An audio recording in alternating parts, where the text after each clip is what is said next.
Hello students, இந்த வீடியோவில் நம்ம எதை பற்றி பார்க்க போகிறோம்னா தமிழ்நாடு இன்ஜினியரிங் அட்மிஷன் 2025 விண்ணப்பிக்க போகிற மாணவர்களாக இருந்தால் கண்டிப்பாக இந்த வீடியோ உங்களுக்கு ரொம்ப யூஸ்ஃபுல்லாக இருக்கும்.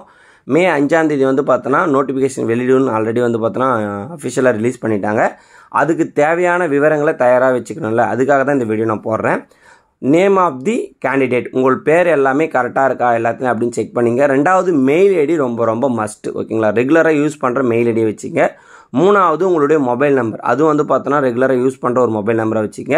நாலாவது வந்து பார்த்தோன்னா கம்யூனிட்டி சர்டிஃபிகேட், நீங்கள் எந்த வகுப்பை சார்ந்திருந்தாலும் அதோடைய கம்யூனிட்டி சர்டிஃபிகேட்டை வாங்கி வச்சுங்க. அஞ்சாவது வந்து பார்த்தோன்னா ஸ்பெஷல் ரிசர்வேஷன், அது எப்படின்னு பார்த்தீங்கன்னா எக்ஸ் சர்வீஸ் மேனாக இருந்தீங்கன்னா, அப்புறம் டிஃப்ரெண்ட் ஏபிள் கேட்டகரியாக இருந்தால் போஸ்ட் பர்சன், அதுக்கான சர்டிஃபிகேட் வாங்கி வச்சுங்க. ஆறாவது வந்து பார்த்தோன்னா இந்த போனஃபிட் சர்டிஃபிகேட் 7.5 ரிசர்வேஷன் இருந்தீங்கன்னா அரசு பள்ளியில் டிஃபால்ட்டாக ஒரு ஃபார்ம் இருக்கும், அதை வாங்கி வச்சுங்க. ஏழாவது வந்து பார்த்தீங்கன்னா நீங்கள் ரிஜிஸ்ட்ரேஷன் பேமெண்ட் பண்ணுறதுக்கு வந்து பார்த்தீங்கன்னா ஆன்லைன் வழியாக தான் நீங்கள் பேமெண்ட் பண்ண முடியும். அது கிரெடிட் கார்டோ இல்லை டெபிட் கார்டோ, யூபிஐ ஐடியோ இல்லை நெட் பேங்கிங் மூலிமா பண்ணுறதுக்கான எல்லாமே வசதி ரெடி பண்ணி வச்சுங்க.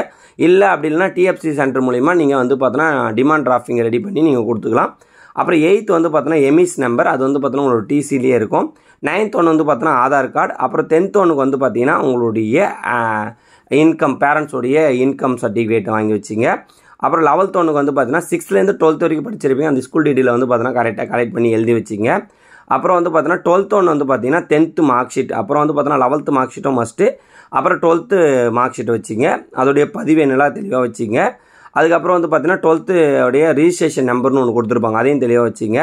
அப்புறம் வந்து பார்த்தீங்கன்னா உங்களுக்கு ஸ்காலர்ஷிப் ஏதாவது உங்களுக்கு இருக்குன்னா, அதான் வந்து பார்த்தீங்கன்னா முதல் பட்டதாரி இருந்தால் அந்த சர்டிஃபிகேட் வாங்கி வச்சுங்க.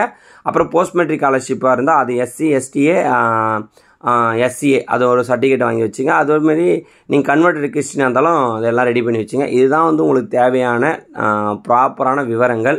இது எல்லாமே யாரெல்லாம் 2025 கவுன்சிலிங் விண்ணப்பிக்க போகிறீங்களோ அந்த மாணவர்களுக்கு ஷேர் பண்ணி விட்டுருங்க.